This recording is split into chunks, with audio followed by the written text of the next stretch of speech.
प्यारे बच्चों, very good afternoon. प्यारे बच्चों, अज असी पाठ 17 करांगे, ठगी दा भूत। किहड़ा पाठ है बच्चों? ठगी दा भूत। बच्चों, इस कहानीकार हैं, इस पाठ के लेखक कौन हैं? मनमोहन सिंह दाऊ। कौन है लेखक बच्चों? मनमोहन सिंह दाऊ। तुसी सारे बच्चे अपनी किताब दे पाठ 17 ठगी दे भूत के उपर इस पेज उत्ते लेखक का नाम लिखो, मनमोहन सिंह दाऊ। ठगी दा भूत कहानी का लेखक का की नाम है बच्चों? मनमोहन सिंह दाऊ।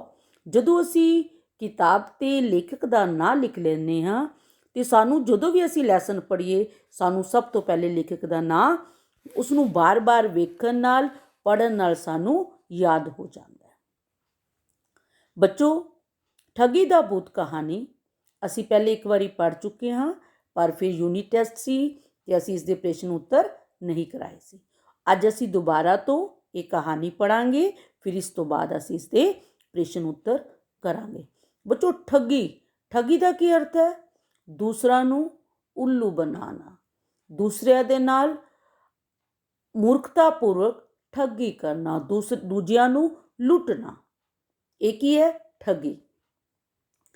इस कहानी विच लेखक एक पखंडी साधु दे भेत नू खोलिया गया है जो भूत दे बन के लोकां नू ठगदा सी। इस कहानी तो प्रेरणा मिलती है कि इस विग्यानिक युग विच भूता चुड़ेला आदि वहम भरमा लई कोई जगह नहीं है। बच्चों, इस कहानी विच एक पखंडी साधु दे भेत नू खोलिया गया है कि जो भूत बन के लोकां नू ठगदा सी। इस कहानी तो प्रेरणा मिलती है कि इस विग्यानिक युग विच, अज दा किहड़ा युग है? विग्यानिक युग विच भूतां चुड़ेला आदि वहम भरिया लई कोई भी थां नहीं है ते सानू झूठे पखंडां विच नहीं पैना चाहिदा है, उसकी सच की जांच जरूर करनी चाहिए। हुण बच्चों, असी सारे इस पाठ नू पढ़ांगे। तुसी सारे बच्चे पेज अपनी किताब विच इस पाठ नू देखो भी ते सुनो भी। बहुत पुरानी गल है, दीप दे पिंड ते उन्हां दे खेतां पासे एक रस्ता दूसरे पिंड नू जांदा सी। दूसरे पिंड दे लोग सवेरे सवेरे ठंडे ठंडे ही शहर नू सद्दा पत्ता लैण लई आया करदे सी। सौदा पत्ता की हुंदा? समान। सौदा पत्ता की हुंदा बच्चों? खाण पीण दा समान। अते दोपहर होण तक वो वापस अपने पिंड विच अपने पिंड नू मुड़ जाया करते सन। जिन्हां लोकां दे खेत बन्ने उस पासे सन, वो भी उस रस्ते खेतां वल जांदे सन। उन्हां दिनां विच अजे पिंडां दे सड़कां पक्कियां नहीं बनियां सन अते ना कोई बसां चलदियां सन। अक्सर लोग पैदल तुर के शहर आउंदे सन ते पैदल ही वापस जांदे सन। बहुत बच्चों पुरानी गल है, दीप दे पिंड ते उन्हां दे खेतां दा एक रस्ता दूसरे पिंड नू जांदा सी कि दीप दे पिंड तो दीप दे पिंड तो ते उन्हां दे खेतां पासों एक रस्ता दूसरे पिंड नू जांदा सी।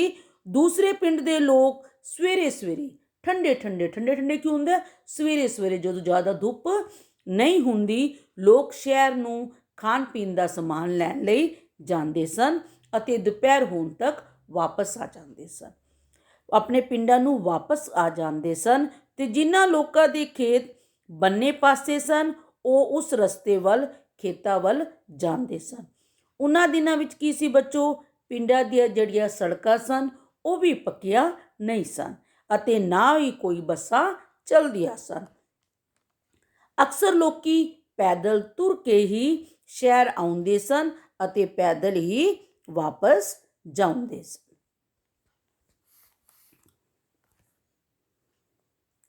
सारा रस्ता कच्चा सी। सारा रस्ता ਕੱਚਾ ਸੀ ਅਤੇ ਡੂੰਘਾ ਵੀ ਸੀ। ਡੂੰਘਾ ਕੀ ਹੁੰਦਾ ਬੱਚੋ? ਗਹਿਰਾ ਰਸਤਾ। ਬਰਸਾਤ ਦੇ ਦਿਨਾਂ ਵਿੱਚ ਤਾਂ ਥਾਂ ਥਾਂ ਖੱਡੇ ਟੋਏ ਬਣ ਜਾਂਦੇ ਸਨ। ਚਿੱਕੜ ਹੋਇਆ ਹੀ ਰਹਿੰਦਾ ਸੀ। ਕਈ ਵਾਰ ਜੇਕਰ ਕੋਈ ਗੱਡਾ ਚਿੱਕੜ ਵਿੱਚ ਫਸ ਜਾਂਦਾ ਤਾਂ ਕਿੰਨੀ ਕਿੰਨੀ ਦੇਰ ਨਿਕਲਦਾ ਨਾ ਸੀ। ਰਸਤੇ ਵਿੱਚ ਕਿਤੇ ਵੀ ਕੋਈ ਛਾਂਦਾਰ ਰੁੱਖ ਨਹੀਂ ਸੀ ਆਉਂਦਾ, ਸਿਰਫ ਝਾੜੀਆਂ ਜਿਹੀਆਂ ਹੀ ਨਜ਼ਰ ਆਉਂਦੀਆਂ ਸਨ। ਸਿਰਫ ਝਾੜੀਆਂ ਜਿਹੀਆਂ ਹੀ ਨਜ਼ਰ ਆਉਂਦੀਆਂ ਸਨ। ਜਿਹੜਾ ਬੱਚੋ ਰਸਤਾ ਕਿਸ ਤਰ੍ਹਾਂ ਸੀ? ਸਾਰਾ ਕੱਚਾ ਸੀ ਅਤੇ ਡੂੰਘਾ ਵੀ ਸੀ। ਡੂੰਘਾ ਕੀ? ਕਿਤੇ ਖੱਡੇ ਸਨ, ਕਿਤੇ ਕੀ ਸੀ, ਡੂੰਘਾ ਰਸਤਾ ਸੀ। ਤੇ ਬਰਸਾਤ ਦੇ ਦਿਨਾਂ ਵਿੱਚ ਥਾਂ ਥਾਂ ਜਿਹੜੇ ਡੂੰਘੇ ਟੋਏ ਸਨ ਉਹ ਖੱਡੇ ਟੋਏ ਬਣ ਜਾਂਦੇ ਸਨ, ਕਿਉਂਕਿ ਬਰਸਾਤ ਦੇ ਦਿਨਾਂ ਵਿੱਚ ਮਿੱਟੀ ਕੱਚਾ ਰਸਤਾ ਹੋਣ ਕਰਕੇ ਜਗ੍ਹਾ ਜਗ੍ਹਾ ਮਿੱਟੀ ਖੁਰ ਜਾਂਦੀ ਸੀ ਤੇ ਟੋਏ ਬਣ ਜਾਂਦੇ ਸੀ। ਚਿੱਕੜ ਹੋਇਆ ਹੀ ਰਹਿੰਦਾ ਸੀ, ਕਿਉਂਕਿ ਕੱਚਾ ਸੀ ਤੇ ਚਿੱਕੜ ਹੋਇਆ ਹੀ ਰਹਿੰਦਾ ਸੀ। ਕਈ ਵਾਰ ਜੇਕਰ ਕੋਈ ਗੱਡਾ ਕੀ ਹੁੰਦਾ? ਜਿਸ ਨੂੰ ਬਲਦ ਖਿੱਚਦੇ ਹਨ। ਗੱਡਾ ਕੀ ਹੁੰਦਾ? ਜਿਸ ਨੂੰ ਬਲਦ ਖਿੱਚਦੇ ਹਨ। ਕਈ ਵਾਰ ਜੇਕਰ ਕੋਈ ਗੱਡਾ ਚਿੱਕੜ ਵਿੱਚ ਫਸ ਜਾਂਦਾ ਤਾਂ ਕਿੰਨੀ ਕਿੰਨੀ ਦੇਰ ਉਹ ਨਿਕਲ ਨਹੀਂ ਸਕਦਾ ਸੀ। ਰਸਤੇ ਵਿੱਚ ਕਿਤੇ ਵੀ ਕੋਈ ਛਾਂਦਾਰ ਰੁੱਖ ਨਹੀਂ ਸੀ ਆਉਂਦਾ, ਸਿਰਫ ਝਾੜੀਆਂ ਹੀ ਝਾੜੀਆਂ ਨਜ਼ਰ ਆਉਂਦੀਆਂ ਸਨ। ਜਦੋਂ ਕਦੀ ਵੀ ਦੀਪ ਅਤੇ ਉਸਦੀ ਭੈਣ ਨੂੰ ਖੇਤਾਂ ਵਿੱਚ ਆਪਣੇ ਪਿਤਾ ਨੂੰ ਰੋਟੀ ਦੇਣ ਜਾਣਾ ਪੈਂਦਾ ਤਾਂ ਉਹ ਰਸਤਾ ਪਾਰ ਕਰਨਾ ਬਹੁਤ ਔਖਾ ਲੱਗਦਾ ਸੀ, ਖਾਸ ਕਰਕੇ ਉਹ ਥਾਂ ਜਿੱਥੇ ਝਾੜੀਆਂ ਸਨ। ਜਦੀ ਕਦੇ ਉੱਥੇ ਪੰਛੀ ਉੱਡਦਾ ਜਾਂ ਉਹਨਾਂ ਝਾੜੀਆਂ ਵਿੱਚੋਂ ਕੋਈ ਕੁੱਤਾ ਜਾਂ ਬਿੱਲੀ ਨਿਕਲਦਾ ਤਾਂ ਦੂਰੋਂ ਹੀ ਦੀਪ ਅਤੇ ਉਸਦੀ ਭੈਣ ਤ੍ਰਿਬਕ ਜਾਂਦੇ। ਤ੍ਰਿਬਕ ਕੀ ਹੁੰਦਾ ਬੱਚੋ? ਡਰ ਜਾਣਾ। ਤ੍ਰਿਬਕ ਕੀ ਹੈ ਬੱਚੋ? ਡਰ ਜਾਣਾ। ਤ੍ਰਿਬਕ ਜਾਂਦੇ, ਡਰ ਜਾਂਦੇ। ਦੀਪ ਦੀ ਭੈਣ ਆਖਦੀ, ਵੀਰੇ ਤੂੰ ਅੱਗੇ ਹੋ, ਤੇ ਦੀਪ ਨੇ ਆਪਣਾ ਆਖਣਾ, ਭੈਣ ਤੂੰ ਅੱਗੇ ਹੋ। ਅੰਤ ਨੂੰ ਉਹ ਅੱਗੇ ਹੀ ਹੋਣਾ ਪੈਂਦਾ। ਉਸ ਦੀ ਥਾਂ ਪਾਰ ਕਰਕੇ ਹੀ ਦੀਪ ਅਤੇ ਉਸਦੇ ਭੈਣ ਨੂੰ ਇੰਜ ਮਹਿਸੂਸ ਹੁੰਦਾ ਜਿਵੇਂ ਉਹਨਾਂ ਨੇ ਭੈ ਸਾਗਰ ਪਾਰ ਕਰ ਲਿਆ ਹੋਵੇ। ਬੱਚੋ ਭੈ ਸਾਗਰ ਕੀ ਹੁੰਦਾ? ਡਰ ਦਾ ਸਮੁੰਦਰ। ਭੈ ਮੀਨ ਡਰ, ਸਾਗਰ ਮੀਨ ਸਮੁੰਦਰ। ਜਦੋਂ ਕਿ ਉਹਨਾਂ ਨੇ ਕੋਈ ਡਰ ਦਾ ਸਮੁੰਦਰ ਪਾਰ ਕਰ ਲਿਆ ਹੋਵੇ। ਜਦੋਂ ਬੱਚੋ ਕਦੀ ਦੀਪ ਅਤੇ ਉਸਦੀ ਭੈਣ ਨੂੰ ਆਪਣੇ ਬਾਪੂ ਨੂੰ, ਆਪਣੇ ਪਿਤਾ ਨੂੰ ਰੋਟੀ ਦੇਣ ਜਾਣਾ ਪੈਂਦਾ ਤਾਂ ਉਹ ਰਸਤਾ ਉਹਨਾਂ ਨੂੰ ਪਾਰ ਕਰਨਾ ਬੜਾ ਹੀ ਔਖਾ ਲੱਗਦਾ, ਜਿਸ ਥਾਂ ਝਾੜੀਆਂ ਸਨ। ਜਦੋਂ ਕਦੀ ਉਹ ਉੱਥੋਂ ਕੋਈ ਪੰਛੀ ਵੀ ਉੱਡਦਾ ਤੇ ਉਹ ਤ੍ਰਿਬਕ ਜਾਂਦੇ, ਉਹ ਡਰ ਜਾਂਦੇ। ਜਦੋਂ ਝਾੜੀਆਂ ਵਿੱਚੋਂ ਕੋਈ ਬਿੱਲੀ ਜਾਂ ਕਿਸੇ ਦੀ ਨਿਕਲਣ ਦੀ ਆਵਾਜ਼ ਵੀ ਆਉਂਦੀ ਤੇ ਦੂਰੋਂ ਹੀ ਦੀਪ ਅਤੇ ਉਸਦੀ ਭੈਣ ਤ੍ਰਿਬਕ ਜਾਂਦੇ। ਦੀਪ ਦੀ ਭੈਣ ਆਖਦੀ ਕਿ ਵੀਰੇ ਤੂੰ ਅੱਗੇ ਹੋ, ਤੇ ਉਸਦਾ ਭਰਾ ਕੀ ਆਖਦਾ? ਕਿ ਦੀਪ ਕੀ ਆਖਦਾ? ਭੈਣ ਤੂੰ ਅੱਗੇ ਹੋ। ਅੰਤ ਨੂੰ ਅੱਗੇ ਦੀਪ ਨੂੰ ਹੀ ਹੋਣਾ ਪੈਂਦਾ ਤੇ ਉਹ ਥਾਂ ਪਾਰ ਕਰਕੇ ਉਹਨਾਂ ਨੂੰ ਇੰਜ ਮਹਿਸੂਸ ਹੁੰਦਾ ਜਿਵੇਂ ਉਹਨਾਂ ਨੇ ਡਰ ਦਾ ਸਮੁੰਦਰ ਪਾਰ ਕਰ ਲਿਆ ਹੈ। ਬਹੁਤ ਡਰ ਉਹਨਾਂ ਨੂੰ ਉਸ ਭੂਤ ਤੋਂ ਲੱਗਦਾ ਸੀ ਜਿਸ ਦੀ ਇਲਾਕੇ ਵਿੱਚ ਆਮ ਚਰਚਾ ਸੀ।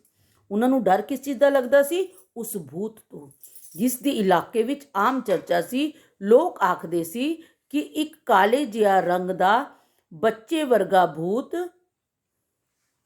ਦਿਖਾਈ ਦਿੰਦਾ ਹੈ। ਉੱਥੇ ਇੱਕ ਡੂੰਗੀ ਜਿਹੀ ਆਵਾਜ਼ ਆਉਂਦੀ ਹੈ। ਲੋਕਾਂ ਨੂੰ ਬੱਚੋ ਕਿਸ ਚੀਜ਼ ਦਾ ਡਰ ਸੀ? ਉਸ ਭੂਤ ਦਾ ਡਰ ਸੀ, ਜਿਸ ਦੀ ਉਸ ਇਲਾਕੇ ਵਿੱਚ ਆਮ ਚਰਚਾ ਸੀ। ਲੋਕ ਆਖਦੇ ਸਨ ਕਿ ਇੱਕ ਕਾਲੇ ਜਿਹੇ ਰੰਗ ਦਾ ਬੱਚੇ ਵਰਗਾ ਭੂਤ ਦਿਖਾਈ ਦਿੰਦਾ ਹੈ। ਉੱਥੇ ਉਹ ਡੂੰਗੀ ਜਿਹੀ ਆਵਾਜ਼ ਆਉਂਦੀ। ਇਹ ਬੱਚੋ ਜਿਹੜਾ ਇਹ ਚਿੱਤਰ ਹੈ, ਇਹ ਜਿਹੜਾ ਚਿੱਤਰ ਹੈ ਇਹ ਕੀ ਹੈ ਬੱਚੋ? ਇਹ ਜਿਹੜੇ ਕਾਲੇ ਦੇ ਰੰਗ ਦਾ ਜਿਹੜਾ ਇਹ ਚਿੱਤਰ ਹੈ, ਇਹ ਕੀ ਹੈ ਬੱਚੋ? ਇਹ ਭੂਤ ਦਾ ਚਿੱਤਰ ਹੈ। ਉਸ ਵਿੱਚ ਲੋਕਾਂ ਨੂੰ ਕਿਸ ਚੀਜ਼ ਦੀ ਚਰਚਾ ਸੀ? ਕਿ ਇਸ ਇਲਾਕੇ ਵਿੱਚ ਇੱਕ ਭੂਤ ਰਹਿੰਦਾ ਹੈ।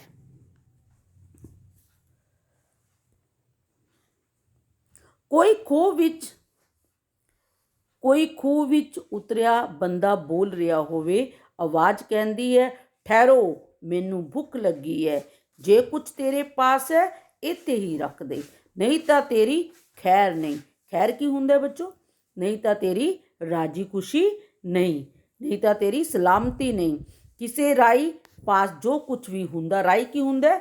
ਮੁਸਾਫਿਰ। ਜਿਸ ਮੁਸਾਫਿਰ ਕੋਲ ਜੋ ਕੁਝ ਵੀ ਹੁੰਦਾ ਉਹ ਡਰਦਾ ਡਰਦਾ ਉੱਤੇ ਸੁੱਟ ਦਿੰਦਾ ਤੇ ਦੌੜਦਾ ਦੌੜਦਾ ਘਰ ਆ ਕੇ ਸਾਹ ਲੈਂਦਾ।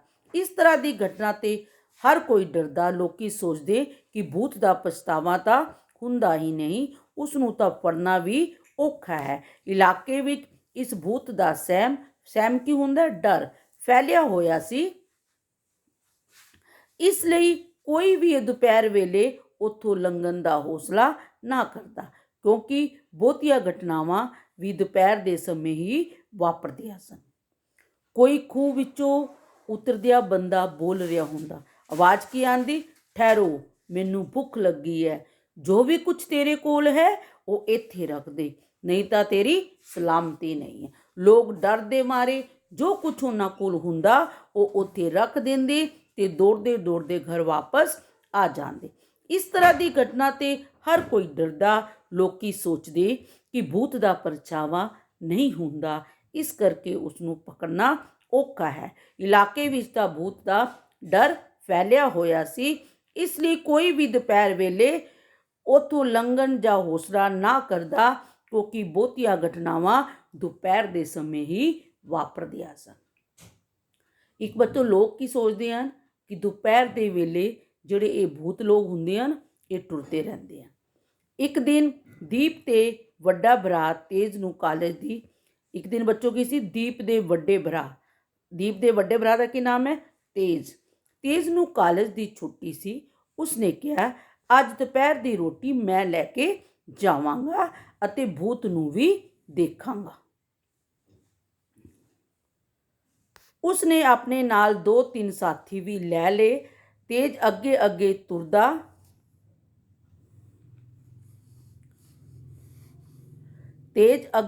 ਤੁਰਦਾ ਗਿਆ ਤੇ ਉਸ ਦੇ ਸਾਥੀ ਉਸ ਨੂੰ ਕੁਝ ਵਿੱਥ ਤੇ ਪਿੱਛੇ ਪਿੱਛੇ ਆਉਣ ਲਈ ਕਿਹਾ। ਜਦੋਂ ਉਹ ਝਾੜੀਆਂ ਦੇ ਨੇੜੇ ਨੇੜੇ ਪਹੁੰਚੇ ਤਾਂ ਕਾਲੇ ਰੰਗ ਦਾ ਬੱਚੇ ਵਰਗਾ ਡਰਾਉਣਾ ਉਸ ਦੇ ਪੈਰਾਂ ਵਿੱਚ ਆ ਡਿੱਗਾ ਅਤੇ ਇੱਕਦਮ ਵਾਪਸ ਪਿੱਛੇ ਚਲਾ ਗਿਆ।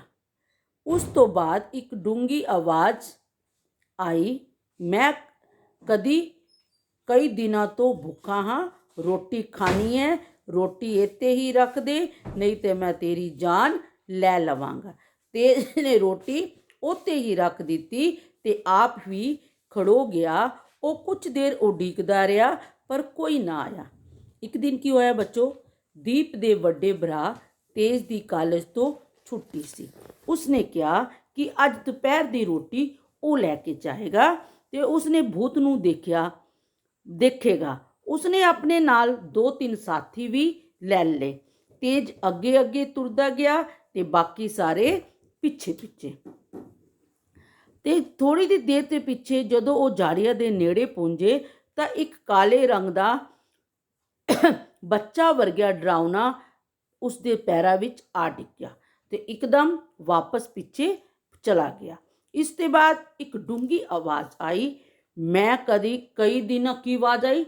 ਭੂਤ ਦੀ ਡਰਾਵਣੀ ਆਵਾਜ਼ ਆਈ, ਮੈਂ ਕਈ ਦਿਨਾਂ ਤੋਂ ਭੁੱਖਾ ਹਾਂ, ਰੋਟੀ ਖਾਣੀ ਹੈ, ਰੋਟੀ ਇੱਥੇ ਰੱਖ ਦੇ, ਨਹੀਂ ਤਾਂ ਤੇਰੀ ਜਾਨ ਮੈਂ ਲੈ ਲਵਾਂਗਾ।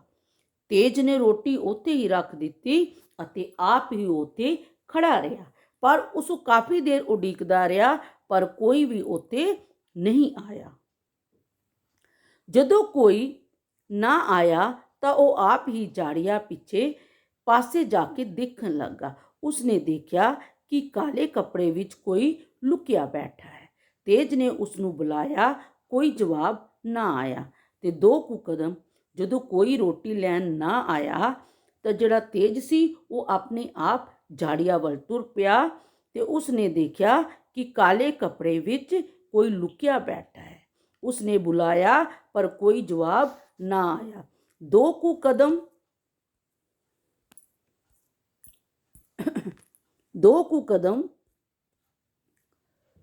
ਅੱਗੇ ਪੁੱਟ ਕੇ ਉਸਨੇ ਫਿਰ ਪੁੱਛਿਆ, ਭਈ ਕੌਣ ਹੈ ਤੂੰ? ਕੋਈ ਜਵਾਬ ਨਾ ਆਇਆ। ਆਖਿਰ 2 ਕੁ ਕਦਮ ਹੋਰ ਪਿੱਛੇ ਪੁੱਟ ਕੇ ਉਸਨੇ ਉਸ ਚੀਜ਼ ਤੇ ਕਾਲਾ ਕੱਪੜਾ ਲਾ ਦਿੱਤਾ। ਇੰਨੇ ਨੂੰ ਤੇਜ ਦੇ ਸਾਥੀ ਵੀ ਆ ਪਹੁੰਚੇ। ਉਹਨਾਂ ਨੇ ਵੇਖਿਆ ਕਿ ਭਗਵੇਂ ਕੱਪੜਿਆਂ ਵਾਲਾ ਆਦਮੀ ਬੈਠਾ ਹੈ। ਤੇਜ ਨੇ ਪੁੱਛਿਆ, ਓਏ ਭੁੱਖ ਕਿਸ ਨੂੰ ਲੱਗੀ ਹੈ? ਕੋਈ ਜਵਾਬ ਨਹੀਂ ਆਇਆ। ਜਦੋਂ ਝਾੜੀਆਂ ਤੋਂ ਕੋਈ ਰੋਟੀ ਲੈਣ ਨਹੀਂ ਆਇਆ ਤਾਂ ਤੇਜ ਅੱਗੇ ਚਲਾ ਗਿਆ। ਅੱਗੇ ਜਾ ਕੇ ਉਸਨੇ ਝਾੜੀਆਂ ਵੱਲ ਦੇਖਿਆ ਤੇ ਉਸਨੇ ਕਿਹਾ, ਤੂੰ ਕੌਣ ਹੈ? ਕੋਈ ਆਵਾਜ਼ ਨਾ ਆਈ। ਉਸਨੇ 2 ਕਦਮ ਫਿਰ ਅੱਗੇ ਪੁੱਟਿਆ। ਫਿਰ ਕੀ ਕਿਹਾ, ਭਈ ਕੌਣ ਹੈ ਤੂੰ? ਕੋਈ ਜਵਾਬ ਫਿਰ ਨਾ ਆਇਆ। ਉਹ ਫਿਰ ਅੱਗੇ ਗਿਆ ਤੇ ਉਸਨੇ ਉਸ ਚੀਜ਼ ਤੋਂ ਕਾਲਾ ਕੱਪੜਾ ਲਾ ਦਿੱਤਾ। ਇੰਨੇ ਨੂੰ ਤੇਜ ਦੇ ਸਾਥੀ ਵੀ ਉੱਥੇ ਆ ਗਏ ਤੇ ਉਹਨਾਂ ਨੇ ਕੀ ਵੇਖਿਆ ਕਿ ਉੱਥੇ ਭਗਵੇਂ ਕੱਪੜਿਆਂ ਵਾਲਾ ਇੱਕ ਆਦਮੀ ਬੈਠਾ ਹੈ। ਤੇਜ ਨੇ ਪੁੱਛਿਆ, ਓਏ ਭੁੱਖ ਕਿਸ ਨੂੰ ਲੱਗੀ ਹੈ? ਫਿਰ ਵੀ ਕੋਈ ਜਵਾਬ ਨਾ ਆਇਆ। ਤੇਜ ਨੇ ਫਿਰ ਪੁੱਛਿਆ, ਓਏ ਭੁੱਖ ਤੈਨੂੰ ਲੱਗੀ ਹੈ? ਉਹ ਫਿਰ ਨਾ ਬੋਲਿਆ। ਤੇਜ ਨੇ ਦੁਬਾਰਾ ਤੇ ਉਸ ਤੋਂ ਪੁੱਛਿਆ, ਓਏ ਭੁੱਖ ਤੈਨੂੰ ਲੱਗੀ ਹੈ? ਫਿਰ ਵੀ ਕੋਈ ਜਵਾਬ ਨਾ ਆਇਆ। ਤੇਜ ਨੂੰ ਗੁੱਸਾ ਚੜ ਗਿਆ। ਤੇਜ ਨੇ ਉਸ ਨੂੰ ਪਛਾਣ ਲਿਆ ਕਿ ਇਹ ਤਾਂ ਪਖੰਡੀ ਸਾਧੂ ਹੈ। ਉਹ ਤੈਨੂੰ ਦੇਵਾਂ ਰੋਟੀ? ਜਦੋਂ ਤੇਜ ਨੂੰ ਗੁੱਸਾ ਚੜ ਗਿਆ ਤੇ ਤੇਜ ਨੇ ਉਸ ਨੂੰ ਪਛਾਣ ਲਿਆ ਕਿ ਇਹ ਤੇ ਪਖੰਡੀ ਸਾਧੂ ਹੈ। ਉਹ ਸਵੇਰੇ ਤਾਂ ਰੱਬ ਦਾ ਪਿਆਰਾ ਭਗਤ ਬਣਿਆ ਫਿਰਦਾ ਰਹਿੰਦਾ ਹੈ ਤੇ ਪਿੰਡ ਦੇ ਲੋਕਾਂ ਨੂੰ ਜਗਾਉਂਦਾ ਹੁੰਦਾ ਸੀ। ਇਹ ਗਾ ਗਾ ਕੇ ਕਿ ਤੈਨੂੰ ਸੁੱਤਿਆ ਕਿਸੇ ਨਹੀਂ ਜਗਾਉਣਾ, ਬਹੁਤੀਆ ਕਮਾਈ ਵਾਲਿਆ। ਤੇਜ ਨੇ ਕੀ ਕਿਹਾ, ਇਹ ਤੇ ਪਖੰਡੀ ਸਾਧੂ ਹੈ ਜਿਹੜਾ ਸਵੇਰੇ ਸਵੇਰੇ ਰੱਬ ਦਾ ਭਗਤ ਬਣ ਕੇ ਲੋਕਾਂ ਨੂੰ ਗੀਤ ਗਾਉਂਦਾ ਸੀ। ਕੀ ਗੀਤ ਗਾਉਂਦਾ ਸੀ? ਤੈਨੂੰ ਸੁੱਤਿਆ ਕਿਸੇ ਨਹੀਂ ਜਗਾਉਣਾ, ਬਹੁਤੀ ਕਮਾਈ ਵਾਲਿਆ। ਕਿ ਤੈਨੂੰ ਸੁੱਤਿਆ ਪਏ ਕਿਸੇ ਨੇ ਨਹੀਂ ਜਗਾਣਿਆ, ਤੂੰ ਪਰਮਾਤਮਾ ਦਾ ਨਾਂ ਲੈ। ਕਦੀ ਉਹ ਗਾਉਂਦਾ ਹੁੰਦਾ ਸੀ, ਜਿਵੇਂ ਮਾਵਾਂ ਨੂੰ ਪੁੱਤ ਪਿਆਰੇ, ਭਗਤ ਪਿਆਰੇ ਰੱਬ ਨੂੰ। ਤੇ ਦੂਜਾ ਕਿਹੜਾ ਗੀਤ ਗਾਉਂਦਾ ਸੀ ਉਹ? ਜਿਵੇਂ ਮਾਵਾਂ ਨੂੰ ਆਪਣੇ ਪੁੱਤਰ ਪਿਆਰੇ ਹੁੰਦੇ ਹਨ, ਉਸੇ ਤਰ੍ਹਾਂ ਪਰਮਾਤਮਾ ਨੂੰ ਆਪਣੇ ਭਗਤ ਪਿਆਰੇ ਹੁੰਦੇ ਹਨ। ਇਹ ਦੇਖੋ ਬੱਚੋ, ਤੇਜ ਨੇ ਕੀ ਕੀਤਾ ਹੈ ਇਸ ਚਿੱਤਰ ਵਿੱਚ? ਇਸ ਦਾ ਕਾਲਾ ਕੱਪੜਾ ਉਤਾਰ ਦਿੱਤਾ ਇਸ ਦੇ ਮੂੰਹ ਤੋਂ। ਓਏ ਇਹ ਠੱਗੀ ਤੂੰ ਕਰਦਾ ਹੈ? ਤੇਜ ਨੇ ਉਸ ਨੂੰ ਕੀ ਕਿਹਾ, ਓਏ ਤੂੰ ਠੱਗੀ ਕਰਨਾ ਹੈ? ਠੱਗੀ ਕੀ ਹੁੰਦਾ? ਲੁੱਟ। ਗੁੱਸੇ ਵਿੱਚ ਤੇਜ ਨੇ ਉਸ ਨੂੰ ਗੁੱਸਨ ਮਾਰੇ। ਗੁੱਸਨ ਕੀ ਹੁੰਦਾ? ਮੁੱਕੇ। ਗੁੱਸਨ ਕੀ ਹੁੰਦਾ ਬੱਚੋ? ਮੁੱਕੇ ਮਾਰਨੇ ਸ਼ੁਰੂ ਕਰ ਦਿੱਤੇ। ਸਵੇਰੇ ਸਵੇਰੇ ਸਾਧੂ ਬਣ ਕੇ ਲੋਕਾਂ ਨੂੰ ਠੱਗਦਾ ਹੈ ਤੇ ਦੁਪਹਿਰ ਨੂੰ ਭੂਤ ਬਣ ਕੇ ਡਰਾਉਂਦਾ ਹੈ। ਤੈਨੂੰ ਸ਼ਰਮ ਨਹੀਂ ਆਉਂਦੀ? ਚੱਲ ਅੱਜ ਤੈਨੂੰ ਪੰਚਾਇਤ ਸਾਹਮਣੇ ਪੇਸ਼ ਕਰਦੇ ਹਾਂ। ਤੇਜ ਤੇ ਉਸਦੇ ਸਾਥੀਆਂ ਕੋਲੋਂ ਹੁਣ ਕਿੰਜ ਭੱਜ ਸਕਦਾ ਸੀ। ਭੂਤ ਬਣਿਆ ਸਾਧੂ ਤਾਂ ਹੱਥ ਜੋੜ ਕੇ ਤੇਜ ਦੇ ਪੈਰੀ ਪੈ ਗਿਆ ਤੇ ਕਹਿਣ ਲੱਗਾ, ਮੈਨੂੰ ਮਾਫ ਕਰ ਦਿਓ, ਅੱਜ ਤੋਂ ਮੈਂ ਲੋਕਾਂ ਨੂੰ ਨਹੀਂ ਡਰਾਵਾਂਗਾ। ਤੇਜ ਨੇ ਉਸ ਨੂੰ ਕਿਹਾ ਕਿ ਤੂੰ ਠੱਗੀ ਕਰਨਾ, ਤੂੰ ਲੋਕਾਂ ਨੂੰ ਲੁੱਟਦਾ ਹੈ। ਗੁੱਸੇ ਵਿੱਚ ਤੇਜ ਨੇ ਉਸ ਨੂੰ ਮੁੱਕੇ ਮਾਰੇ। ਤੂੰ ਸਵੇਰੇ ਸਵੇਰੇ ਬਣ ਕੇ ਤੇ ਲੋਕਾਂ ਨੂੰ ਠੱਗਦਾ ਹੈ ਤੇ ਦੁਪਹਿਰ ਬਣ ਕੇ ਭੂਤ ਬਣ ਕੇ ਲੋਕਾਂ ਨੂੰ ਡਰਾਉਂਦਾ ਹੈ। ਤੈਨੂੰ ਸ਼ਰਮ ਨਹੀਂ ਆਉਂਦੀ? ਅੱਜ ਤੈਨੂੰ ਪੰਚਾਇਤ ਸਾਹਮਣੇ ਪੇਸ਼ ਕਰਾਂਗਾ। ਤੇਜ ਦੇ ਉਸਦੇ ਸਾਥੀਆਂ ਤੋਂ ਉਹ ਕਿਵੇਂ ਬਚ ਸਕਦਾ? ਭੂਤ ਬਣਿਆ ਸਾਧੂ ਤੇਜ ਦੇ ਹੱਥ ਜੋੜ ਕੇ ਉਸਦੇ ਪੈਰੀ ਫੜ ਗਿਆ ਤੇ ਉਸ ਨੂੰ ਕਹਿਣ ਲੱਗਿਆ, ਮੈਨੂੰ ਮਾਫ ਕਰ ਦਿਓ, ਅੱਜ ਤੋਂ ਮੈਂ ਲੋਕਾਂ ਨੂੰ ਨਹੀਂ ਡਰਾਵਾਂਗਾ। ਤੇਜ ਨੇ ਕਿਹਾ, ਇੱਥੇ ਨਹੀਂ, ਅਸੀਂ ਤੈਨੂੰ ਮਾਫ ਕਰਨਾ, ਤੈਨੂੰ ਪਿੰਡ ਦੇ ਲੋਕਾਂ ਸਾਹਮਣੇ ਜ਼ਰੂਰ ਪੇਸ਼ ਕਰਨਾ ਹੈ। ਤੇਜ ਤੇ ਉਸਦੇ ਸਾਥੀ ਉਸ ਨੂੰ ਫੜ ਕੇ ਪਿੰਡ ਵਿੱਚ ਲੈ ਗਏ। ਸਾਰਾ ਪਿੰਡ ਉਸ ਸਾਧੂ ਦੁਆਲੇ ਇਕੱਠੇ ਹੋ ਗਿਆ। ਸਾਰੇ ਪਿੰਡ ਨੇ ਲੋਕਾਂ ਨੂੰ ਉਸ ਨੂੰ ਫਿਟਕਾਰਾਂ ਮਾਰੀਆਂ। ਸਾਰੇ ਪਿੰਡ ਦੇ ਲੋਕਾਂ ਨੂੰ ਕੀ ਫਿਟਕਾਰਾਂ ਕੀ ਹੁੰਦੀਆਂ ਨੇ ਬੱਚੋ? ਲਾਨਤਾਂ। ਫਿਟਕਾਰਾਂ ਕੀ ਹੁੰਦੀਆਂ ਨੇ? ਲਾਨਤਾਂ ਦਿੱਤੀਆਂ। ਸਾਧੂ ਨੇ ਸ਼ਰਮਿੰਦਾ ਹੋ ਕੇ ਸਾਰੇ ਪਿੰਡ ਦੇ ਲੋਕਾਂ ਤੋਂ ਮਾਫੀ ਮੰਗੀ। ਉਸਨੇ ਅੱਗੇ ਤੋਂ ਇਹ ਪਖੰਡ ਰਾਹੀਂ ਪੈਸਾ ਕਮਾਉਣ ਤੋਂ ਤੋਬਾ ਕੀਤੀ। ਲੋਕਾਂ ਨੇ ਉਸ ਨੂੰ ਦੱਸਿਆ ਕਿ ਉਹ ਗੁੱਸਸੀ ਨਾਲ ਬੰਨੇ ਕੱਪੜਿਆਂ ਦਾ ਡਰਾਉਣ ਰਾਹੀਂ ਅੱਗੇ ਸੁੱਟ ਦਿੰਦਾ ਸੀ ਤੇ ਜੱਟ ਆਪਣੇ ਕੋਲ ਖਿੱਚ ਲੈਂਦਾ ਸੀ। ਆਪ ਕਾਲੇ ਕੱਪੜੇ ਕੇ ਲਿਪਟ ਕੇ ਝਾੜੀਆਂ 'ਚੋਂ ਬੋਲ ਬੋਲ ਕੇ ਡਰਾਉਂਦਾ ਸੀ। ਹੁਣ ਉਸ ਦੀ ਠੱਗੀ ਦਾ ਪੋਲ ਖੁੱਲ੍ਹ ਚੁੱਕਾ ਸੀ। ਲੋਕਾਂ ਨੇ ਉਸ ਭੂਤ ਬਣੇ ਸਾਧੂ ਦਾ ਮੂੰਹ ਕਾਲਾ ਕਰਕੇ ਸਾਰੇ ਪਿੰਡ ਵਿੱਚ ਫੇਰਿਆ। ਲੋਕੀ ਤੇਜ ਦੀ ਬਹਾਦਰੀ ਦਾ ਸ਼ਲਾਘਾ ਕਰ ਰਹੇ ਸਨ। ਠੱਗੀ ਦੇ ਭੂਤ ਦਾ ਡਰ ਦੂਰ ਕਾਰਨ ਪਿੰਡ ਦੇ ਬੱਚੇ ਖੁਸ਼ੀ ਨਾਲ ਰੌਲਾ ਪਾ ਰਹੇ ਸਨ। ਜਦੋਂ ਤੇਜ ਨੇ ਉਸ ਸਾਧੂ ਨੂੰ ਪਛਾਣ ਲਿਆ ਤੇ ਉਸ ਨੂੰ ਕਿਹਾ ਕਿ ਤੈਨੂੰ ਪਿੰਡ ਦੇ ਸਾਹਮਣੇ ਪੇਸ਼ ਕਰਨਾ ਹੈ, ਪੰਚਾਇਤ ਦੇ ਸਾਹਮਣੇ, ਤੇ ਉਹ ਮਾਫੀ ਮੰਗਣ ਲੱਗਾ ਕਿ ਅੱਜ ਤੋਂ ਮੈਂ ਲੋਕਾਂ ਨੂੰ ਨਹੀਂ ਡਰਾਵਾਂਗਾ। ਪਰ ਤੇਜ ਨੇ ਕੀ ਕਿਹਾ ਕਿ ਨਹੀਂ, ਇਸ ਤਰ੍ਹਾਂ ਨਹੀਂ ਹੋਏਗਾ, ਤੈਨੂੰ ਅਸੀਂ ਪਿੰਡ ਦੇ ਲੋਕਾਂ ਦੇ ਸਾਹਮਣੇ ਪੇਸ਼ ਜ਼ਰੂਰ ਕਰਨਾ ਹੈ। ਤੇ ਇੱਕ ਪਿੰਡ ਦੇ ਲੋਕਾਂ ਨੂੰ ਪੇਸ਼ ਜ਼ਰੂਰ ਕਰਨਾ ਹੈ। ਤੇ ਤੇਜ ਨੇ ਇੱਥੇ ਨਹੀਂ ਤੈਨੂੰ ਮਾਫ ਕਰਨਾ, ਤੈਨੂੰ ਪਿੰਡ ਦੇ ਲੋਕਾਂ ਸਾਹਮਣੇ ਜ਼ਰੂਰ ਪੇਸ਼ ਕਰਨਾ ਹੈ। ਤੇਜ ਦੇ ਉਸਦੇ ਸਾਥੀ ਉਸ ਨੂੰ ਫੜ ਕੇ ਪਿੰਡ ਵਿੱਚ ਲੈ ਆਏ। ਸਾਰਾ ਪਿੰਡ ਸਾਧੂ ਦੁਆਲੇ ਇਕੱਠਾ ਹੋ ਗਿਆ। ਸਾਰੇ ਪਿੰਡ ਵਾਲੇ ਉਸ ਨੂੰ ਫਿਟਕਾਰਾ, ਉਸ ਨੂੰ ਲਾਂਤਾਂ ਦੇ ਰਹੇ ਸਨ। ਸਾਧੂ ਨੇ ਸ਼ਰਮਿੰਦਾ ਹੋ ਕੇ ਸਾਰੇ ਪਿੰਡ ਦੇ ਲੋਕਾਂ ਤੋਂ ਮਾਫੀ ਮੰਗੀ। ਉਸ ਨੇ ਅੱਗੋਂ ਤੋਂ ਕਿਹਾ ਕਿ ਇਹੋ ਜਿਹਾ ਪਖੰਡ ਰਾਹੀਂ ਪੈਸਾ ਕਮਾਉਣ ਤੇ ਤੋਬਾ ਕੀਤੀ। ਲੋਕਾਂ ਨੇ ਉਸ ਨੂੰ ਦੱਸਿਆ ਕਿ ਉਹ ਗੁੱਸੇ ਵਿੱਚ ਉਹ ਰੱਸੀ ਨਾਲ ਬਣੇ, ਉਸਨੇ ਲੋਕਾਂ ਨੂੰ ਕੀ ਦੱਸਿਆ ਕਿ ਉਹ ਕਿਵੇਂ ਲੋਕਾਂ ਨੂੰ ਡਰਾਉਂਦਾ ਸੀ, ਕਿ ਉਹ ਰੱਸੀ ਨਾਲ ਬੰਨੇ ਕੱਪੜਿਆਂ ਦਾ ਡਰਾਉਣਾ ਰਾਹੀਂ ਅੱਗੇ ਸੁੱਟ ਦਿੰਦਾ ਸੀ ਤੇ ਝੱਟ ਆਪਣੇ ਕੋਲ ਖਿੱਚ ਲੈਂਦਾ ਸੀ। ਆਪ ਕਾਲੇ ਕੱਪੜੇ 'ਚ ਲਿਪਟ ਕੇ ਝਾੜੀਆਂ ਵਿੱਚ ਬੋਲ ਬੋਲ ਕੇ ਡਰਾਉਂਦਾ ਰਹਿੰਦਾ ਸੀ। ਹੁਣ ਉਸ ਦੀ ਠੱਗੀ ਦਾ ਪੋਲ ਖੁੱਲ ਚੁੱਕਿਆ ਹੈ। ਲੋਕਾਂ ਨੇ ਉਸ ਭੂਤ ਬਣੇ ਸਾਧੂ ਦਾ ਮੂੰਹ ਕਾਲਾ ਕਰਕੇ ਸਾਰੇ ਪਿੰਡ ਵਿੱਚ ਫੇਰਿਆ। ਲੋਕੀ ਤੇਜ ਦੀ ਬਹਾਰੀ ਦੀ ਸ਼ਲਾਘਾ ਕਰ ਰਹੇ ਸਨ। ਸ਼ਲਾਘਾ ਕੀ ਹੁੰਦਾ ਬੱਚੋ? ਪ੍ਰਸ਼ੰਸਾ, ਵਡਿਆਈ ਕਰਨਾ, ਪ੍ਰਸ਼ੰਸਾ ਕਰਨਾ। ਠੱਗੀ ਦੇ ਭੂਤ ਦਾ ਡਰ ਦੂਰ ਹੋਣ ਕਾਰਨ ਪਿੰਡ ਦੇ ਬੱਚੇ ਖੁਸ਼ੀ ਵਿੱਚ ਰੋਲਾ ਪਾ ਰਹੇ ਸਨ। ਇਹ ਸੀ ਬੱਚੋ ਠੱਗੀ ਦਾ ਭੂਤ ਕਹਾਣੀ।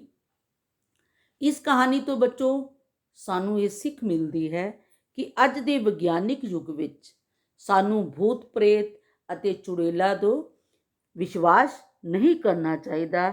ਇਹ ਸਾਰੇ ਭਰਮ ਹਨ ਜਿਹੜੇ ਕਿ ਠੱਗੀ ਦੇ ਭੂਤ ਬਣ ਕੇ ਇੱਕ ਦੂਜੇ ਨੂੰ ਲੁੱਟਦੇ ਹਨ। ਕਈ ਵਾਰ ਕੀ ਹੁੰਦਾ, ਮਨੁੱਖ ਮੇਰਾ ਇਹ ਕੰਮ ਨਹੀਂ ਬਣ ਰਿਹਾ, ਇਹ ਨਹੀਂ ਬਣ ਰਿਹਾ, ਕਿਸੇ ਪੰਡਤ ਫਕੀਰ ਕੋਲ ਜਾ ਕੇ ਕਿੰਨਾ ਪੈਸਾ ਤਬਾਹ ਕਰ ਦਿੰਦਾ। ਤੇ ਸਾਨੂੰ ਇਹਨਾਂ ਸਾਰੀਆਂ ਬੁਰਾਈਆਂ ਤੋਂ ਦੂਰ ਰਹਿ ਕੇ ਚੰਗੇ ਕੰਮ ਕਰਨੇ ਚਾਹੀਦੇ ਹਨ, ਮਿਹਨਤ ਕਰਨੀ ਚਾਹੀਦੀ ਹੈ ਤੇ ਅੰਧ ਵਿਸ਼ਵਾਸ ਤੋਂ ਦੂਰ ਰਹਿਣਾ ਚਾਹੀਦਾ।